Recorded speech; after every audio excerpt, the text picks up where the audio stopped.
Tuesday morning night Mithu பண்ண ரகளையில சுத்தமா தூக்கம் இல்ல. கடகடன்னு விடிஞ்ச மாதிரி விடிஞ்சு போயிருச்சு. காலையில எழுந்திருச்சு எனக்கு வேலை செய்ய செய்ய அப்படி ஒரு தூக்கம். சரி எல்லாம் கிளம்புனதுக்கு அப்புறம் கொஞ்ச நேரம் படுத்து தூங்கலாமோ அப்படின்னு யோசிச்சேன். காலையில 10 மணிக்கு தூங்குனா எப்படி இருக்கும்? அதனால எல்லாமே நம்மளோட மைண்ட் செட் தான் அப்படின்ட்டு கடகடன்னு குளிச்சுட்டு அப்படியே அக்கா கூப்பிட்டாங்க. அவங்க கூட அப்படியே பேசிட்டே எல்லா வேலைகளும் செய்ய ஆரம்பிச்சுட்டு கொஞ்சம் பிரிஸ்காக ஆரம்பிச்சது.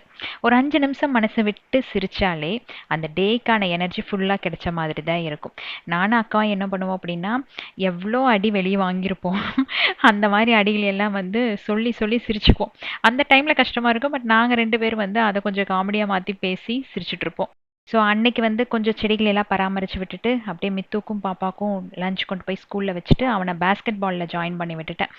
ஸோ அந்த வேலையை முடிச்சுட்டு அதுக்கப்புறம் ஆஃபீஸ் கிளம்பியாச்சு. எப்பவும் இல்லாம அன்னைக்கு அவ்வளோ டயர்ட்ல நிறைய வேலைகள் செஞ்ச மாதிரி எனக்கு ஒரு ஃபீல் இருந்தது.